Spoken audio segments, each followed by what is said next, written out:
C'était une grande pièce. Une pièce assez sobre dans sa décoration. Quelques coussins jetés au sol. Dans un coin, un brasero prêt à être allumé lorsque la nuit commencerait à tomber. Une simple table avec des plateaux remplis de fruits secs. Alors mythologie, c'est pas vraiment un spectacle, c'est plutôt une racontée. J'aime pas trop le terme de spectacle parce que justement il n'y a rien de spectaculaire. Pas de décor, pas de costume, pas de jeu de lumière, pas de scénographie. Il y a juste le conteur avec ses histoires. Jamais nous aurions pu penser que nous étions dans un palais. Si ce n'est peut-être la statue dans un coin de la pièce.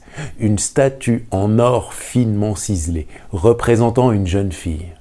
Finalement, c'est le public qui, par son imaginaire, va se faire sa propre mise en scène et va repartir avec sa propre version de l'histoire. Autant de spectateurs que de versions, c'est un peu la magie du conte. L'idée, c'était vraiment de retrouver un peu une ambiance de veillée d'autrefois, autour de la cheminée, autour du feu, un peu comme à la maison, d'où le titre mythologie. Voilà. Puis j'aime bien les jeux de mots aussi. Voilà. Lorsqu'il a vu l'homme rentrer dans la grotte, il savait qu'il était perdu. Alors le lion a ralenti l'allure. Il a commencé à réfléchir au bon repas qu'il allait faire. Il s'est dit, pour commencer, je commencerai par les cuisses, c'est la meilleure. Alors mythologie, c'est une racontée à tiroir. C'est-à-dire que c'est comme si je m'habillais le matin, pour choisir mes histoires, je vais dans ma commode, je tire un tiroir et à l'intérieur je prends une histoire. Puis, l'estomac, les intestins, c'est caoutchouteux, on dirait du chewing-gum. En plus, il paraît que ça lave les dents, oui. Envie du moment, selon le public à qui j'ai affaire, selon le lieu, ou même parfois selon des demandes, ça peut arriver aussi, eh bien je vais choisir des histoires différentes. Pour finir, le meilleur pour la fin. La tête. Oh, ça explose en bouche. La seule chose qui change pas, c'est la commode. Et la commode, c'est un petit peu le cadre de cette racontée, où je pars sur le personnage mythique du roi Midas, qui au seuil de sa vie, finalement, se met à raconter des histoires. Il s'est assis au milieu des convives, comme l'aurait fait n'importe qui, et tous les yeux se sont tournés vers lui, car tous étaient venus l'écouter, lui, le roi Midas. Il commençait toujours sa racontée par la même phrase.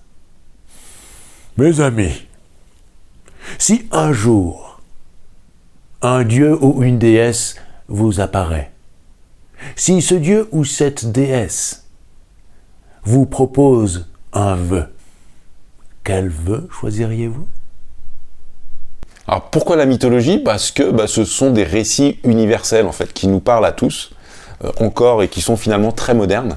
Il y a 1000 façons différentes de les interpréter, il y a différents niveaux de lecture, ce qui fait que ça intéresse aussi bien de jeunes enfants, des ados et des adultes.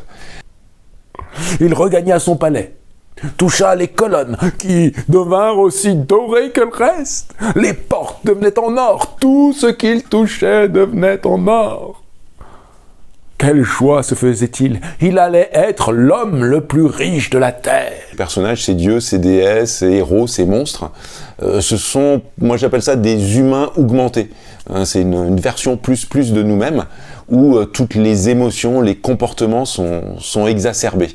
Pan se met à courir après la jeune fille. Mais la jeune Syrinx, elle n'avait rien demandé. Elle ne voulait pas. Mais Pan avait décidé. Et quand il décide quelque chose, il l'aura. Syrinx est partie en courant. Elle a crié non, elle ne faisait pas question. Elle préférait mourir plutôt que de tomber dans les bras de Pan. Mais Pan, bien décidé à la rattraper, mit en route ses jambes de bouc pour lui courir après. En fait, c'est un peu, voilà, c'est pas Hollywood, c'est Olympwood. On pourrait dire ça comme ça.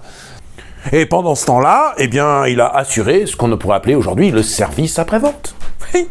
Il s'est allé se pavaner dans toute la Grèce racontant ses exploits. Quiconque il croisait, quiconque il lui racontait. Vous savez qui je suis ? Apollon. A-P-O-2-L-O-N. Tu en parles à tes amis. Tu en parles à tes amis. Et toi, dis-moi, tu me connais? Oui, c'est ça. Apollon, c'est moi-même. Celui qui a tué Python, voilà, c'est ça. Tu en parles à tes amis? Je compte sur toi. Donc je vous invite à venir découvrir Mythologie. Devant eux, il retira son bonnet.